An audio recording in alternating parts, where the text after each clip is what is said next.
An apothecary is someone who prepares and sells drugs or compounds for medicinal purposes. In modern English-speaking countries, an apothecary would now be known as a chemist or pharmacist.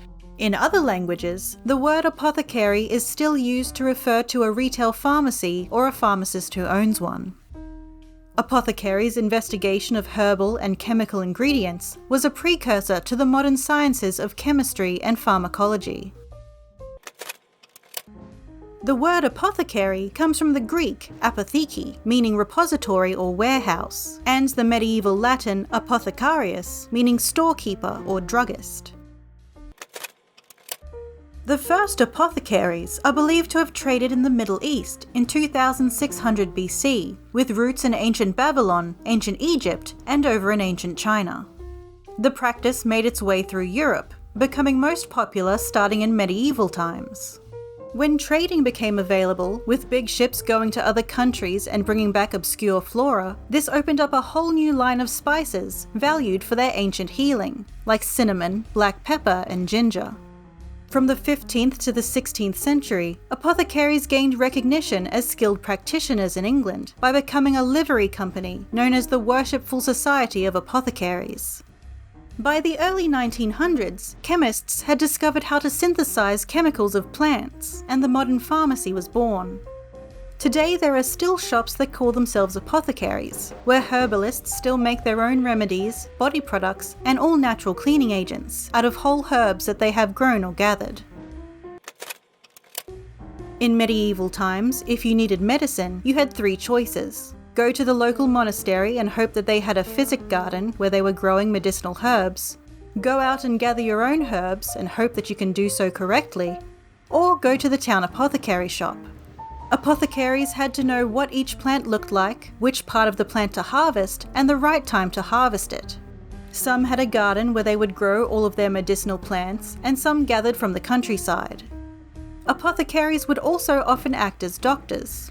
Though physicians gave medical advice, they did not make medicine, so they typically sent their patients to a particular independent apothecary, who did also provide some medical advice in particular remedies and healing. If you were sick, you went to the apothecary, told them your symptoms, and then they figured out what you would need. A favourite treatment of the apothecary was bloodletting, often by leeches if you were lucky. However, if they decided that it was medicine that you needed, they would make it right there on the spot in a practice called compounding, which often involves a pestle and mortar. Apothecaries also dispensed vials of poison.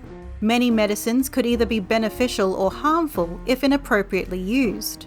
To prevent accidental ingestion of poisons, they would use specially shaped containers if a substance was potentially poisonous.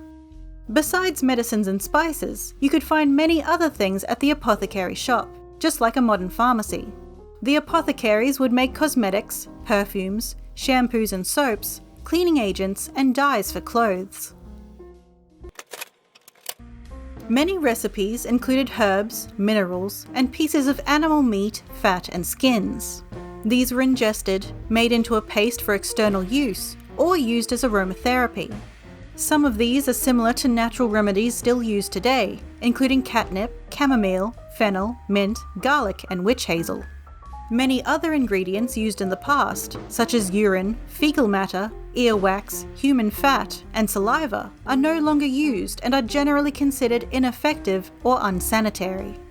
Trial and error were the main source for finding successful remedies, as little was known about the chemistry of why certain treatments worked. Apothecary businesses were typically family-run, and wives and other women of the family worked alongside their husbands in the shops, learning the trade themselves.